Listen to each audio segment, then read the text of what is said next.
जरा कैमरे घुमा लो।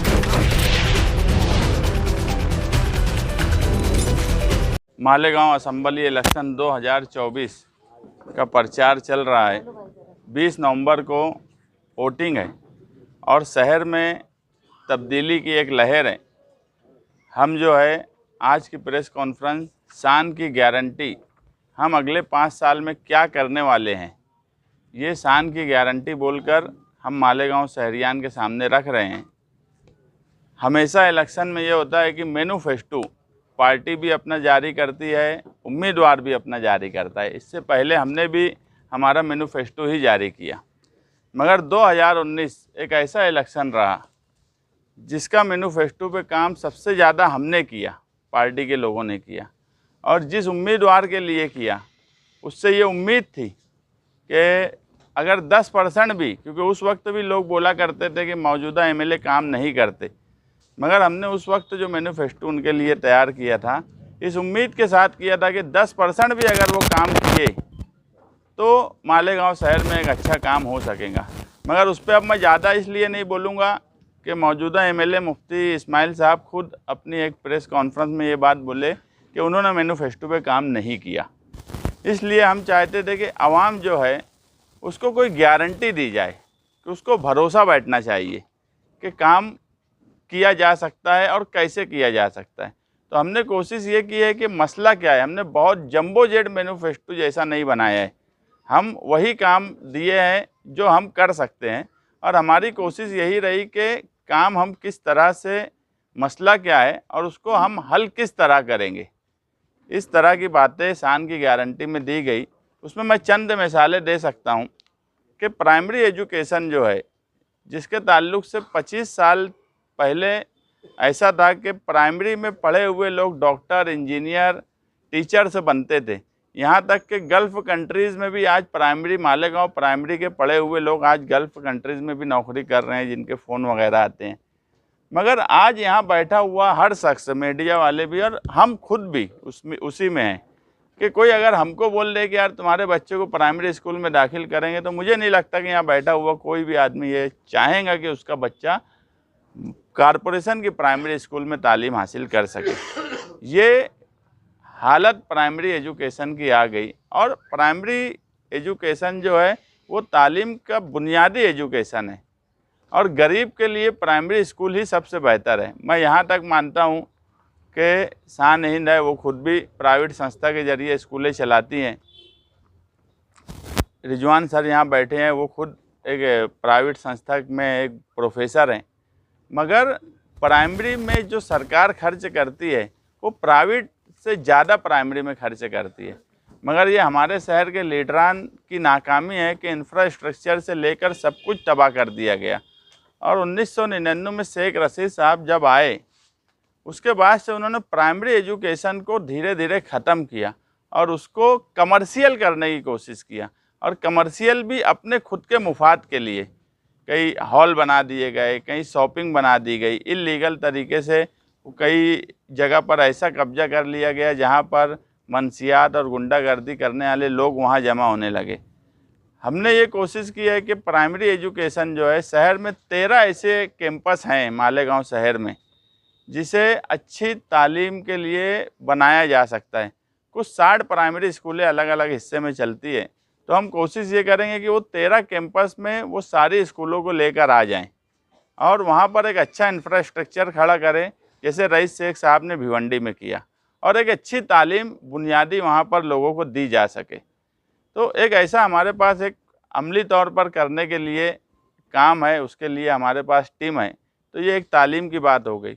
दूसरा, मालेगांव शहर में आज इलेक्शन के कैंपेनिंग में कोई ट्रैफिक की बात नहीं बोल रहा है, जबकि हम ऐसा मानते हैं कि आज बहुत बड़ा मसला मालेगांव शहर में चलने के लिए ट्रैफिक का है और लोग उसमें परेशान हैं। और ये मसला इसलिए खड़ा हुआ कि शहर में जितने भी इन 25 सालों में कोई नया रास्ता नहीं बनाया गया, जबकि होना ये चाहिए था कि एक नया रास्ता बने, मगर कोई भी नया रास्ता नहीं बनाया गया। हमने एक रास्ता जो था 14 नंबर स्कूल के पास, हम कोई पावर में नहीं है, मगर एक रास्ता आप देख सकते हो, अभी भी एक शानदार रास्ता लाइट वगैरह के साथ वहाँ पर काम आखिरी मरहले में है। ऐसे ही जो समाजवादी ऑफिस आगरा रोड के सामने दगड़ू ऑयल मिल है, वहाँ का मेरा 90% पेपर वर्क मुकम्मल हो गया है। वो रास्ता अगर खुलेगा तो वो जाएगा कब्रस्तान के पीछे का जो गेट है वहाँ पर निकलेगा, और जब वो रास्ता निकलेगा तो मिर्ज़ा गालिब रोड का जो ट्रैफिक है वो अपने आप कंट्रोल हो जाएगा। आज मिर्ज़ा गालिब रोड को हम कोई चौड़ा नहीं कर सकते, उसको कुछ नया नहीं बना सकते, वो अब रोड वैसे ही रहेगा। हर शहर में वैसे ही होता, पुरानी जो शहर हो जाता है तो नए रास्ते तलाश करना पड़ते हैं। तो ऐसे कई 10 रास्ते हैं, ये उपकार सिनेमा के पास का रास्ता है, ऐसे बहुत से रास्ते हमारे पास हैं जो हमने लिस्ट में लिया है, जिसके ऊपर हम लोग काम करेंगे कि ऐसे रास्ते खोले जाएं। मेडिकल हेल्थ के ताल्लुक से मालेगांव शहर में एक जनरल हॉस्पिटल तो बना, मगर उसे आज भी सिविल हॉस्पिटल का दर्जा नहीं है। वो नासिक सिविल हॉस्पिटल के मातहत चलता है, और ये बोला जाता है कि मालेगांव ज़िला नहीं है। अगर वो सिविल हॉस्पिटल बन जाता तो एक सरकारी MBBS कॉलेज बन सकती थी, मगर ज़िला नहीं है। अब उसके बाद भी अमरनाथ कॉरपोरेशन जो है वहाँ की जब हमने मालूमात ली है तो वहाँ पर वो भी ज़िला नहीं है। वहाँ आबादी 2,53,000 है। हमारी करीब करीब आबादी 10 लाख के करीब अगर सर्वे हुआ होता तो 10 लाख के करीब आबादी होती। तो वहाँ पर सिविल हॉस्पिटल है और MBBS कॉलेज भी है। तो हम कोशिश ये करेंगे कि ये जो सिविल हॉस्पिटल है इसको 500 बेड का हॉस्पिटल किसी तरीके से करके एक सरकारी MBBS कॉलेज बनाया जाए। जिस तरीके से अमरनाथ में अगर हो सकता है जो ज़िला नहीं है, तो फिर मालेगांव में इतनी बड़ी आबादी होने के बाद वो मुमकिन है। हम वहाँ पे किस तरह से उन लोगों ने किया है उनसे बातचीत करके वो कोशिश करेंगे। इसी तरह कई बुनियादी मामले में हम गारंटी के साथ आवाम के सामने जा रहे हैं कि सनत का सवाल है, बिजली का जो सबसे बड़ा अहम सवाल है कि मुसलसल बिजली कंपनी जब से आई है वो मुसलसल लोगों को तकलीफ़ दे रही है। उनके लोग आते हैं, कनेक्शन काट देते हैं, और MD शूटअप, इस तरह के कई मसाइल में लोग घिरे हुए हैं।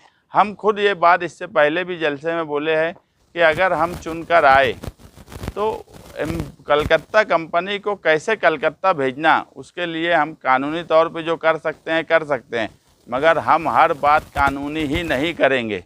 अगर उसके लिए हमको सियासी ताकत का इस्तेमाल करना पड़ा और ख़ास तौर से दबदबे का इस्तेमाल करना पड़ा, तो मैं हर बात बोल के नहीं बता सकता। लेकिन आवाम ये बात जानती है कि निहाली लोग जो है उनके पास कई रास्ते होते हैं। हम उन रास्तों का इस्तेमाल करके, हो सकता है कि वो रास्ता हमारे लिए कोई गलत हो करने के लिए, मगर जिस तरह का आज़ाब बुनकरों पे और पावर के कंज्यूमरों पे कलकत्ता कंपनी का है, तो हम उसको भी इस्तेमाल करेंगे। और इंशाअल्लाह उनको 5 साल अगर हमको चुन के दे दिए तो 5 साल के अंदर हम उनको इस शहर से भेज देंगे। बाकी सब बातें होते रहेंगी, 20 साल का एग्रीमेंट है, ये है वो है, हमको कैसे निपटना है वो हम गारंटी देते हैं कि हम ये काम करेंगे। इसी तरह मज़दूरों के ताल्लुक से कोई बात नहीं बोली जाती।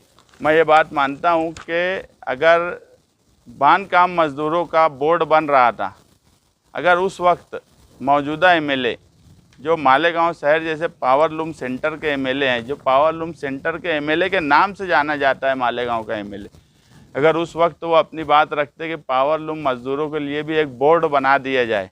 हमेशा ऐसा होता है कि सरकार, देखो कोई भी हो, कुछ काम हिकमत से किया जाता है कि एक चीज़ हो रही है तो तुम उसमें अपनी बात रख के अपनी बात मनवा लो। और मुमकिन है कि जब कोई चीज़ होती है तो सरकार को ना चाहते हुए भी करना पड़ती है। इसकी मिसाल रईस शेख साहब हैं, जो फ़िरका परस्त सरकार होने के बाद उन्होंने अपना एक स्टडी ग्रुप पावर लूम के लिए बनाया। मालेगांव शहर में पावर लूम परिषद हुई, उसके बाद कई मीटिंगें हुई, हम भी वो मीटिंग में थे, और आज वो सब्सिडी लोगों को उसमें मिल रही है। और वो स्टडी ग्रुप अभी भी कायम है, मगर उसमें भी ऐसा हुआ था कि मौजूदा MLA पावर लूम सेंटर का होने के बावजूद उस स्टडी ग्रुप में नहीं थे। अगर हम आए तो हम वो स्टडी ग्रुप जो बना है हम उसमें शामिल होंगे, और जो बुनकरों के मसाइल है और मज़दूरों के मसाइल है वो दोनों के लिए है। वो power loom, plain power loom के लिए स्टडी ग्रुप बना है। तो हम कोशिश करेंगे कि मज़दूरों के लिए कोई बोर्ड बनाया जाए, और कई स्कीमें जो है सेंट्रल गवर्नमेंट और स्टेट गवर्नमेंट की है, हम हमेशा स्कीमों का फ़ायदा लोगों को देने की कोशिश करते हैं, वो भी देंगे। मगर एक मालेगांव के लिए पावर लूम मज़दूरों के लिए एक पावर लूम मज़दूरों का बोर्ड ज़रूर बनाएंगे। इसी तरह कई इमरजेंसी के हालात ख़ास तौर से पानी का जो सवाल है, 5% पानी पट्टी। मैं हमेशा बोला हूँ कि मालेगांव शहर के लोग जो भी लीडर हैं, तुम हमेशा देखे होंगे हमने कभी 5% पानी पट्टी कम हो इसका लेटर भी नहीं दिया। आज तक हमने लेटर नहीं दिया। हमने 65 लेटर ये ज़रूर दिया कि दाबाड़ी को पानी ना दिया जाए, तलवाड़ा की नई पाइपलाइन जारी की जाए, क्योंकि जो लोग 5% पानी कम हो ये बात बोलते थे, उनको सियासी ना समझ थी, ना उनको ये समझता था कि ये किस तरह से हो सकता है। बस ऐसा है कि कोई आके बोला, एक बयान दे दिए, नुमाइंदगी इस शहर में ऐसा हो गया है कि एक लेटर का देना या किसी से मिल लेना, इसको क़यादत और नुमाइंदगी समझा जाता है, जबकि ये बिल्कुल गलत बात है। हम आज भी एलानिया यहाँ से भी बोलेंगे कि अगर कोई रोड और गटर, बारीक बारीक गलियाँ और बोल बनाने के लिए ओढ़ देने की बात शान को करेगा तो कोई मतलब की बात नहीं है। 13 उम्मीदवार में किसी को भी अगर वो ओढ़ देगा वो एमएलए बनेगा, 13 की 13 उम्मीदवार में से। तो मैं ये बात मानता हूँ कि ये 5 करोड़ का जो एमएलए फंड होता है वो घर बैठ के आता है, वो कोई भी कर सकता है, उसके लिए कोई ज़रूरत नहीं है शान हिंद को ही वोट दिया जाए। लेकिन अगर वोट देना है तो रोज़गार का सोचिए, हेल्थ का सोचिए, इस शहर में एजुकेशन कैसे अच्छा बेहतर हो उसका सोचिए। बाकी जो बुनियादी काम है वो एमएलए की हैसियत से बहुत अच्छे ढंग से किए जा सकते हैं। और जो फ़िरका परस्तों का सवाल इस शहर में बढ़ गया है वो किस तरीके से कम हो, और पानी जो 5% पानी पट्टी कम किस तरह से होंगी, हमने इससे पहले ही बताया कि जैसे ही तलवाड़ा की पाइपलाइन जो काम जारी है और हमारी कोशिश से जारी है, वो जैसे ही एटीटी के फ़िल्टर प्लांट पे वो पानी शुरू होगा, उसके फ़ौरन बाद हम गिरना डैम का पानी जो 80% लिया जा रहा है उसको कम करेंगे। और जो ना नफ़ा ना नुकसान की बुनियाद पे जो स्कीम चल रही है वो अपने आप लेवल होंगी, और वो लेवल होते से ही हम 5% पानी पट्टी फ़ौरन कम कर देंगे। ये सीधा सीधा हमारा हिसाब किताब है। इसी तरह और कई चीज़ें हैं जो हमने इसमें लिख दी है, और हम कोशिश कर रहे हैं कि 5 साल में अगर हम गारंटी दे रहे हैं और बोल रहे हैं गारंटी से, तो हम इंशाअल्लाह ताला पूरी कोशिश करेंगे कि जो चीज़ें इसमें लिखी है वो तो हम गारंटी से करें। इसके अलावा भी अगर कुछ काम आते हैं इन 5 सालों में, हालात बदलते रहते हैं। अगर महाविकास आघाड़ी की सरकार बनी, इंडिया अलायंस की सरकार बनी, जो कि हालात वैसे लग रहे हैं, तो मालेगांव शहर में सिर्फ समाजवादी की उम्मीदवार है जो उस अलायंस का एक हिस्सा बनेगा। और आज 2 उम्मीदवार जो हैं, एक तो खुला बीजेपी के साथ चल रहे हैं, अजीत पवार उनके उम्मीदवार हैं। अब इसमें कोई दो राय या कोई शक भी नहीं बचा है। ऑफिशियल बड़े न्यूज़ चैनल भी ये बात बोलने लगे हैं। दूसरा जो है, मौजूदा एमएलए जो है उन्होंने इससे पहले खुद बोला था इस्लामाबाद या किले की एक प्रेस कॉन्फ्रेंस में कि मैं 2.5 साल यूपी सरकार के साथ रहा, यानी बीजेपी के साथ रहे। मतलब अगर ये दोनों उम्मीदवारों में से कोई भी चुन के जाएगा तो ये यूपी सरकार के साथ रहेगा, और हम जो है इंडिया अलायंस के साथ रहने वाले हैं। और इंशाअल्लाह जो काम आज हम गारंटी के साथ दे रहे हैं वो भी करेंगे, और हालात के जैसे हालात 5 सालों में आएंगे उसमें हम कोशिश करेंगे, और कोई काम करने की ज़रूरत होगी वो भी करेंगे। हम बस आवाम से यही चाहते हैं, किसान की गारंटी जो आने वाले मुस्तकबिल के लिए है, जो आने वाले शहर की मिली शनाख्त के लिए है। दूसरी एक बात मैं बोल दूं कि मालेगांव शहर का अपना एक मिली शनाख्त है। हम हमेशा बोलते कि ये शहर मजहबी है मगर शिद्दत पसंद नहीं है। अगर मजहबी है, मुसलमानों का शहर है, तो उसकी शनाख्त दिखना चाहिए। और यही वजह थी कि मछली बाज़ार में निहाल साहब ने नूरी टावर बनाया था। मगर आज आप देखेंगे जब मालेगांव शहर में लोग आते हैं तो हमें कहीं से हमारी मिली शनाख्त नहीं दिखती है। और हम ये बात मानते हैं कि हमारी मिली शनाख्त मालेगांव शहर में आने के फ़ौरन बाद दिखना चाहिए, झलकना चाहिए। हम कोशिश करेंगे वो इंफ्रास्ट्रक्चर के ज़रिए हो या किसी और ज़रिए हो, हमारे शहर की मुसलमानों की मिली शनाख्त अगर मालेगांव में कोई आए तो उसको लगे कि ये शहर मुसलमानों का है, इसकी कोशिश करेंगे।